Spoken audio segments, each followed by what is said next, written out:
Morning, afternoon, evening, wherever you are, and welcome to Global Atheist News Roundup, dateline 26th of January 2025. We're a day late, sorry. This week's headlines. A stabbing attack was carried out in Tel Aviv by a Palestinian from the West Bank. Police found ricin and a file entitled Military Studies in the Jihad Against the Tyrants, the Qaeda Training Manual, at Rudakubana's house. Trump's plan to deport migrants is a disgrace, says the Pope. A bishop asked Trump to show mercy to LGBT people and migrants and got criticized. A minister swerves the cultural mutilation claim as the church VAT scheme is extended. Judge and parents call for boys to be protected from circumcision. An Oklahoma lawmaker's sneaky proposal would allow the state to indirectly fund Christianity. A Mississippi lawmaker introduces the Contraception Begins at Erection Act. A Nigerian ex-Muslim is free, but threats for blasphemy continue. An Iranian woman snatches a cleric's turban in a bold airport protest. And I don't have a dream. Atheism UK's Break Free campaign. Now for the news in detail. A Palestinian from the West Bank conducted a stabbing attack in Tel Aviv. See this video.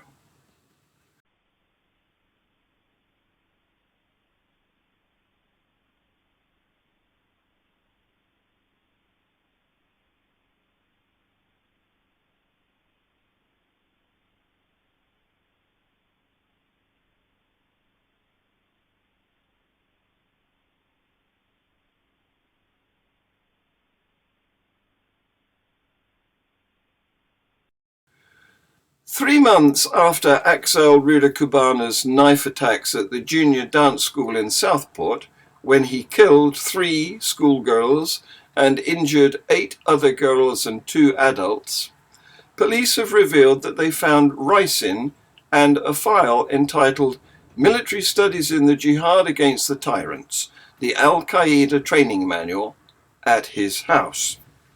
He pleaded guilty to the murders and was sentenced to 52 years in jail. He was not charged with preparing for acts of terrorism because under current law, this would involve finding evidence of a political motivation or ideology, and none had been found.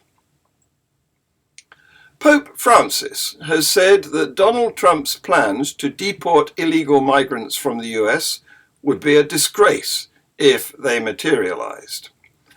Speaking to an Italian TV program from his Vatican residence, Francis said that if the plans went ahead, Trump would make poor wretches that don't have anything foot the bill. That's not right. That's not how you solve problems, he said. In 2016, before the first presidential election won by Trump, Pope Francis said, "A person who thinks only about building walls and not of building bridges is not Christian." Referring to Trump's promise to build a wall on the Mexican border to keep migrants from traveling into the US, Francis said, "I say only that this man is not Christian if he has said things like that. We must see if he said things in that way, and I will give him the benefit of the doubt." The Right Reverend Marianne Edgar Budd asked Trump for mercy, citing feelings of fear among LGBT and immigrant communities. President Donald Trump has criticized a service held at the Washington National Cathedral after the bishop called him out during a sermon. Shortly after being sworn in as US President, Trump said he would make it official policy that there are only two genders, male and female. See this video. Mr. President, millions have put their trust in you. And as you told the nation yesterday, you have felt the providential hand of a loving God. In the name of our God, I ask you to have mercy upon the people in our country who are scared now. There are gay, lesbian, and transgender children in Democratic, Republican, and independent families, some who fear for their lives. And the people who pick our crops and clean our office buildings, who labor in poultry farms and meat packing plants, who wash the dishes after we eat in restaurants and work the night shifts in hospitals, they may not be citizens or have the proper documentation, but the vast majority of immigrants are not criminals. I ask you to have mercy, Mr. President, on those in our communities whose children fear that their parents will be taken away, and that you help those who are fleeing war zones and persecution in their own lands to find compassion and welcome here. What did you think of the service? What did you think? Did you like it? Did you find it exciting? Not too exciting, was it? I didn't think it was a good service, no. Thank you very much. Thank you, press. Thank you, press. They can do much better. Scrapping a grant scheme for churches and cathedrals would amount to cultural, social, and spiritual mutilation, an MP has said. On Wednesday, the government extended its listed places of worship's grant scheme, which applies to historic buildings from all faiths and allows leaders to claim back VAT costs on repairs and renovation into March 2026. Ahead of the announcement, Conservative MP Sir Geoffrey Cox urged Culture Minister Sir Chris Bryant not to withdraw the programme, which he warned could be an act of Philistine vandalism that, for the sake of a few £1 million, put at risk all these extraordinary buildings. A judge, parents, and police have called for boys to be protected from the harms of ritual circumcision. The calls came on Wednesday during the sentencing of Mohammed Siddiqui, an ex-doctor who was given a 5-year custodial sentence for child cruelty and actual bodily harm related to the ritual circumcision of boys. In his sentencing remarks at London Inner Crown Court, Judge Noel Lucas KC said the case has shown that safeguards and protections must now be put in place as a matter of urgency to ensure that babies and young children are protected. Lucas also noted the cause of parents of Siddiqui's victims for boys to be protected. One boy's mother describes the unregulated nature of non-therapeutic circumcisions as being absurd and endangering the health of children. The fact that Siddiqui could carry on with such impunity and affect so many innocent lives is surely all the evidence that is needed to ensure this gap in legislation is addressed, the mother added. Lucas said another boy's father is concerned that male circumcision remains unregulated, and he hopes this case will encourage debate regarding the introduction of regulations. As an unregulated practice, non-therapeutic circumcision can be carried out by anyone. There is no requirement for circumcisers to have any medical training. A Republican lawmaker in Oklahoma has put forward a resolution that would allow taxpayer funds to promote Christianity. Currently, Article 2, Section 5 of the state's constitution forbids the use of public money for religious purposes. That's known as the Blaine Amendment. And Republican legislators historically hoped that voters would overturn that ban a little while ago. They created a ballot measure that would have removed that section from the Constitution entirely. But the state ballot voted no. Recently, Republican State Senator Prieto recently introduced Senate Joint Resolution 4, which, if passed, would ask voters to alter the Blaine Amendment in a more subtle way. Instead of having people vote to eliminate it entirely, it would just change the language a bit. Right now, Article 2, Section 5 of the state constitution says no public money can be used directly or indirectly to support religion or religious institutions. The amendment would change the Constitution so that the only thing banned would be direct financial support of religion. In other words, taxpayers' dollars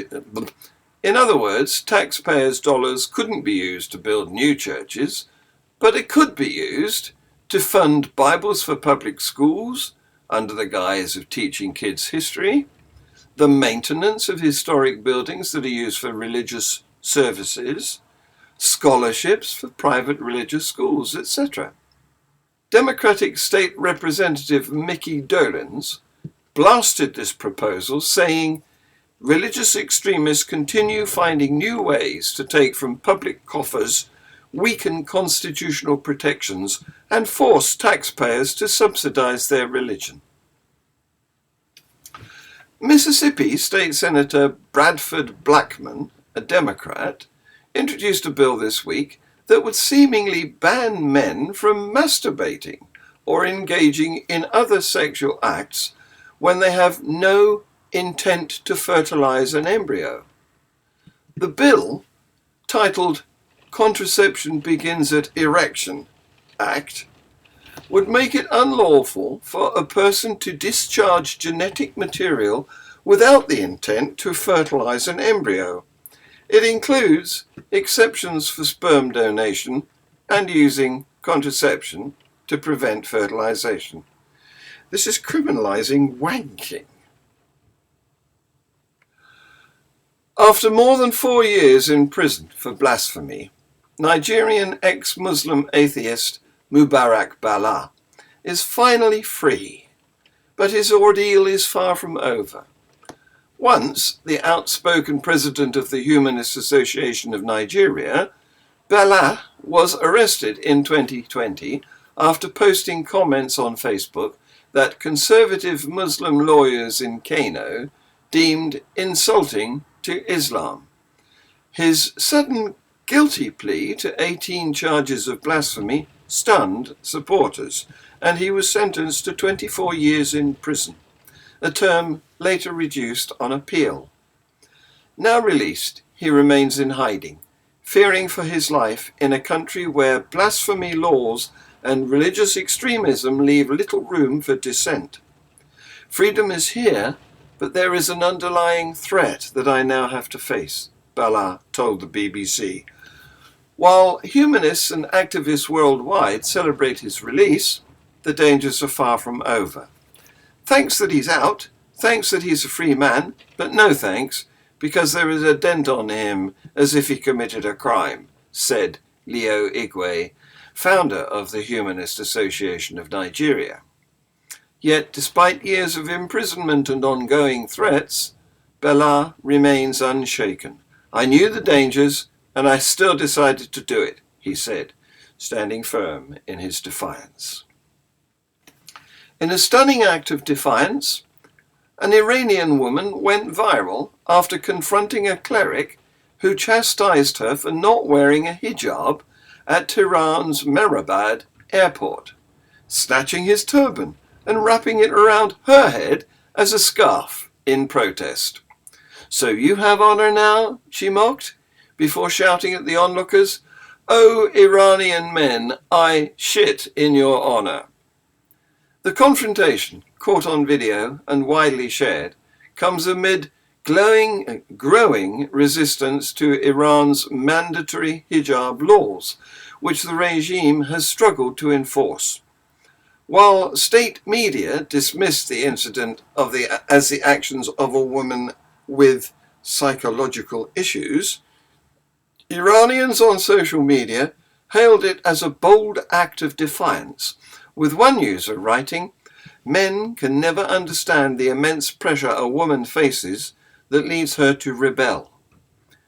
Though she was briefly detained, the woman's defiant gesture has cemented her place in Iran's ongoing fight for women's rights and freedom. Finally, I've made the news myself. I've had an article published in The Freethinker. It's called "I Don't Have a Dream, Atheism UK's Break Free campaign." I'll put a link in the description. My apologies for this Global Atheist News being a day late due to personal matters. We did live stream an excellent Free Thought Hour chat show with guest Phil Mitchell, which you can see on our channel, and there will be a Views on the News panel show later today. This has been Global Atheist News. Please like, subscribe and share. Thank you for watching.